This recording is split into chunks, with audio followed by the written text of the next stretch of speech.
Everyone, welcome to vision MPTT 2020। सबसे पहले उन लोगों के लिए लॉट्स ऑफ मेरी तरफ से थैंक्स अ लॉट जिन्होंने मेरे चैनल को लाइक एंड सब्सक्राइब किया है। और अब हम बात करने वाले हैं आपकी क्लास 5th ईवीएस को लेकर के, ठीक है ना, जिसमें हमें देखना है आपके एमपी से रिलेटेड जितने भी फैक्ट दिए हैं, इंपॉर्टेंट फैक्ट, उनके बारे में हम क्या करेंगे, पहले डिस्कस करेंगे। अगर आप डीप या डिटेल में भी पढ़ रहे हैं तो इन फैक्ट को क्या है, इन फैक्ट से रिलेटेड क्या है जानकारी आप जरूर डिटेल में पढ़ें, ताकि क्या होगा आपके एग्जाम के लिए बहुत ही लाभदायक होगी। Okay, let us start. First, भौगोलिक जानकारी से रिलेटेड है यहाँ पर कुछ चीजें, ठीक है ना। तो पहला हम स्टार्ट करते हैं पर्वत। धरातल से बहुत ऊंचे उठे हुए भाग को क्या है, आपने सभी ने देखा होगा। इस प्रकार धरातल से बहुत ऊंचे उठे हुए भाग जिनकी चोटियां क्या होती है, नुकीली होती है, पर्वत कहलाते हैं, ठीक है ना। नेक्स्ट बात करते हैं, किसी भी क्षेत्र में लगातार कई पर्वत फैले रहते हैं उन्हें पर्वत श्रेणियां कहते हैं, ठीक है ना। अगर बात करते हैं हम एमपी की, तो आपकी सतपुड़ा पर्वत श्रेणी, विंध्याचल पर्वत श्रेणी, मैकाल पर्वत श्रेणी, और मैं आपको ये भी बता देती हूँ जो आपकी सतपुड़ा पर्वत श्रेणी होगी, ये आपकी सतपुड़ा पर्वत श्रेणी पूरी जो फैली है, मैकाल पर्वत श्रेणी, ठीक है ना, ये किसके समानांतर फैली हुई है, जो आपकी नर्मदा सोन घाटी है इसके समानांतर फैली हुई है। विंध्याचल की अगर बात करें तो आपकी ये नॉर्थ में, ठीक है ना, यानी कि नर्मदा घाटी की क्या होता है, नॉर्थ में है, ठीक है ना। ये भी आपकी क्या है, नर्मदा घाटी की पूरी समानांतर फैली हुई है, ठीक है ना, इस तरीके से। और आगे हम बात करेंगे, किसी भी भूभाग की ऊंचाई समुद्र की सतह से नापी जाती है, ठीक है ना। अगर आप क्या करते हैं, किसी भी स्थलाकृति की क्या है, आप अगर मेजरमेंट कर रहे हैं तो उसको किसको बेस बनाकर आप करेंगे, आप जो आपका क्या है समुद्र की सतह है उसको आधार बना करके हम क्या करेंगे, उसका मेजरमेंट किया जाता है, ठीक। नेक्स्ट हम बात करते हैं, यहाँ पे कुछ ऐसा समझाने की जरूरत नहीं है, आप सभी बहुत अच्छी से इन सारी चीजों से क्या है परिचित हैं, तो आई होप कि मतलब सारी चीजें जल्दी ही आपको समझ में आ जाती हैं ये सारी चीजें, तो इतना एक्सप्लेन करने की नीड नहीं है मुझे, इसलिए हम क्या थोड़ा सा फास्ट कर लेते हैं।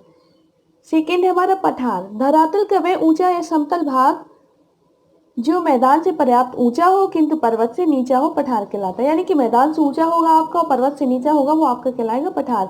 एमपी के अगर पठार की बात की जाए तो आपका मालवा है, रीवा पन्ना है, बुंदेलखंड का पठार है, ठीक है ना, बघेलखंड का पठार है, ठीक है ना, इस तरीके से। प्रदेश की जलवायु देख लेते हैं हम। ग्रीष्म ऋतु जो आपकी होती है मार्च से जून तक 4 महीने रहती है। प्रदेश की ज्यादातर गर्म रहने वाले जो स्थान है वो ग्वालियर एंड खजुराहो है। ग्वालियर से आप सभी परिचित हैं, लेकिन खजुराहो को भी आपको मेंशन करके चलना है, इसलिए आपने देखा कि आपकी बुक में क्या है, खजुराहो को भी क्या किया गया है, मेंशन किया गया है, ठीक है ना। अगर मान लीजिए पेयर आता है तो आपको थोड़ा सा गलत नहीं करना, एलिमिनेशन के क्या होते हैं ऑप्शन होते हैं, उसके थ्रू क्या है आप सही ऑप्शन तक पहुंच सकते हैं, ठीक है ना। तुक्का लगाने की आपको नीड नहीं होगी, आई होप, ठीक। सेकेंड है आपकी वर्षा ऋतु। वर्षा ऋतु में क्या होता है आपके मध्य जून से क्या होता है, मध्य अक्टूबर, यानी कि मिड जून से मिड अक्टूबर के बीच में होती है। मध्य प्रदेश के जो पूर्वी भाग में पश्चिमी भाग की अपेक्षा क्या होती है, अधिक वर्षा होती है। मध्य प्रदेश के जो पूर्वी भाग है जैसे कि आपके क्या है, रीवा है, सीधी है, सिंगरौली है, जबलपुर है, कटनी है, ठीक है ना, लाइक दिस नरसिंहपुर हो गया, ये सब क्या पूर्वी भाग के अंतर्गत आते हैं, ठीक है ना। और इनमें जो बारिश का क्षेत्र, बारिश का जो है आंकड़ा वो ज्यादा होता है, ठीक है ना, यानी कि यहाँ ज्यादा बारिश होते हैं कंपेयर टू जो आपके वेस्ट रीजन है एमपी के, यानी कि आपके अलीराजपुर है, झाबुआ है, लाइक दिस, ठीक है ना, इस तरीके से। अगर बात की जाती है शीत ऋतु की, तो नवंबर से फरवरी, यानी कि नवंबर माह से स्टार्ट होती है और फरवरी माह तक चलती है आपकी सर्दी, ठीक है ना। जो आपके क्या है ग्वालियर और शिवपुरी क्या है मोस्टली क्या है ठंडे प्रदेश में, ठंडे क्या होते हैं स्थान में आते हैं मध्य प्रदेश में, ठीक है ना। जैसे आपका शिवपुरी तो आप लोगों ने देखा है वर्तमान में कई बार क्या होते हैं, काफी यहाँ का जो होता है ठंडक काफी ज्यादा बढ़ जाती है, ठीक है ना, अदर मतलब स्थान की अपेक्षा, इसलिए शिवपुरी को तो आपने सुना ही होगा। और इसके साथ हमें ग्वालियर को भी थोड़ा सा याद रखना है, ठीक। गर्मी के बारे में तो आपको पता है कि गर्मी तो रहती है ग्वालियर में, लेकिन क्या सर्दियों में यहाँ पे सर्दी भी ज्यादा पड़ती है, ठीक। नेक्स्ट है कुछ क्वेश्चंस दिए हुए थे, ठीक है ना। भोजन का पाचन करता है कौन, करता है, कहाँ होता है भोजन का पाचन, हृदय में, वृक्क में, अमाशय में और लीवर में, तो आपको पता है सभी को अमाशय में होता है, ठीक है ना।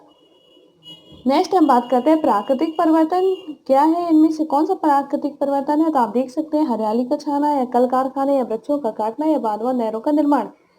तो आपका यहाँ पे क्या हरियाली छाना क्या है, प्राकृतिक परिवर्तन है, और सारी चीजें और क्या है आपके ह्यूमन मेड परिवर्तन है, ठीक है ना, जो आपके कल कारखाने हैं, ठीक है ना, वृक्षों का काटना, बांधों और नहरों का निर्माण क्या है, मनुष्य मेड है, ठीक है ना। ये मतलब संभाग है, इनमें से कौन से संभाग है आपको ये, अर्थात ये है मतलब थोड़ी सी क्या है बेसिक अगर आपको इन्फॉर्मेशन होगी, एमपी में कितने जिले हैं, संभाग है, ये तो आपको नॉर्मल ही चीजें हैं, तो जीके के अंतर्गत भी आता है, आपका ईवीएस के अंतर्गत भी आ रहा है, ठीक है ना।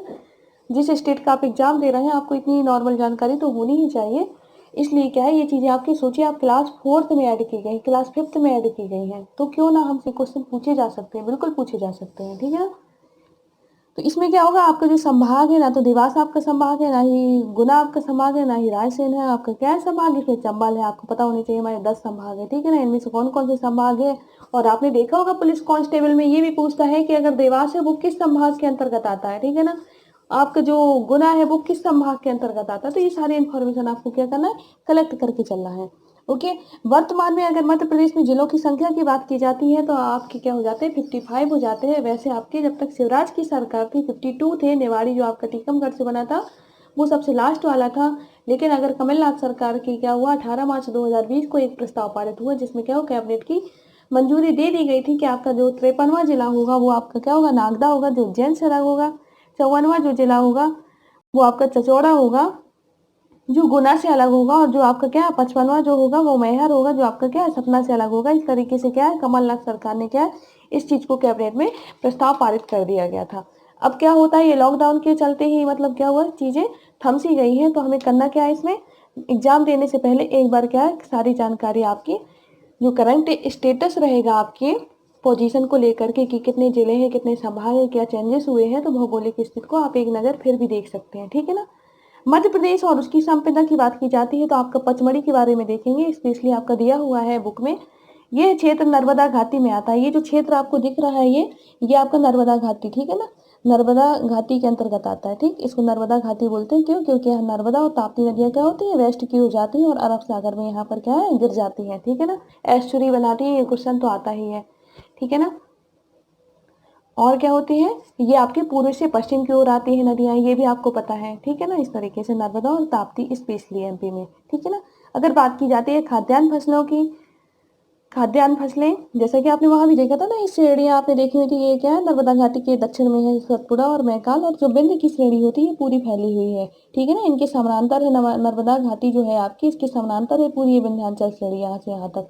ऐसे ये श्रेणियां भी क्या होती है, इसके समानांतर फैली हुई है, ठीक है ना। ये नॉर्थ में चली जाएगी आपकी विंध्याचल, और सतपुड़ा और मैकाल आपकी साउथ में आ जाएगी।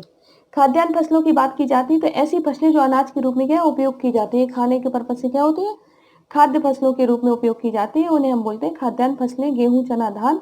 व्यापारिक या व्यवसायिक फसलें, जिन फसलों का क्या होता है उपयोग हम उद्योगों में करते हैं, ठीक है ना। उद्योगों के पर्पज से क्या हो रहा है, हम फसल को करते हैं, ठीक है ना, फसल को उगाते हैं, ठीक है ना। तो ये कहलाएंगे आपके, जैसे कपास से कपड़ा बनता है, ठीक है, गन्ने से जो शक्कर होती है, तिलहन फसलों से क्या होता है, तेल वगैरह बनाना, ठीक। ये सारे आपके व्यापारिक या व्यवसायिक फसलें आ जाते हैं। अब इनको क्या है, आपने जैसे यहाँ से पढ़ा तो इनके कॉन्सेप्ट क्या है, आप अपर लेवल पे पढ़ लीजिए, ठीक है ना। तो इससे क्या होगा आपको कि ये पता होगा, कंफर्म हो जाएगा कि हमारा ये टॉपिक चल ही रहा है, ये हमारा बेस है, मतलब दिया है, ये हमारे सिलेबस में भी है और क्या है, हमारे साथ ही साथ हमारी बुक्स में भी दिया है, जो जिस क्लास के लिए आपकी पोस्टिंग होने जा रही है।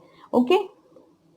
खरीफ की फसल की बात करते हैं और रबी की फसल की। तो खरीफ की फसल सोयाबीन, मूंगफली, धान, कपास, मक्का, ज्वार, ये आपकी क्या होती है, खरीफ की फसलें होती हैं, जो आपकी क्या है गर्मियों के टाइम पे होती हैं, ठीक है ना। इनकी बुवाई होती है मई से जून के बीच में, ठीक है ना, मई महीने या जून के महीने में होती है। मई से जून के महीने में इनकी बुवाई हो जाती है। इनकी जो कटाई की बात आती है सितंबर टू अक्टूबर होती है, ठीक।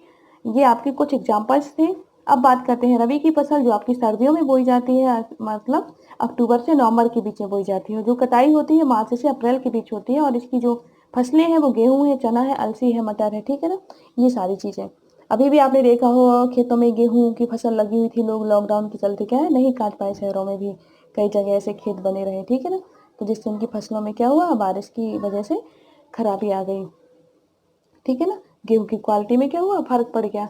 तांबा उत्पादन में स्पेशली दिया हुआ था बालाघाट की जो मलाज खंड की क्या है, खदानें हैं। कई बार क्वेश्चन आता है वैसे तो, फिर भी आप नजर डाल सकते हैं इसमें कि मलाज खंड है, ठीक है ना। मलाज खंड जो है खदान है, ठीक है ना, बालाघाट की तांबा उत्पादन के लिए बहुत ही फेमस है, ठीक है ना। पालतू पशु के रूप में कुछ पशुओं के नाम दिए थे, जिसमें से आपके गाय है, भैंस है, बकरी है, ऊँटनी है और क्या है, भेड़ है, ठीक है ना। ये नाम दिए हुए थे, ठीक। इंदौर है, इंदौर के बारे में अगर बात की जाती है तो मध्य प्रदेश का सबसे बड़ा व्यापारिक शहर है। और आप ये भी जानते हैं, अगर एमपी की जो व्यवसायिक राजधानी के रूप में जानते हैं वो आपका इंदौर ही है, ठीक। इसके बारे में इसके आगे हम क्या अगले टॉपिक में बात करेंगे। Thank you to all.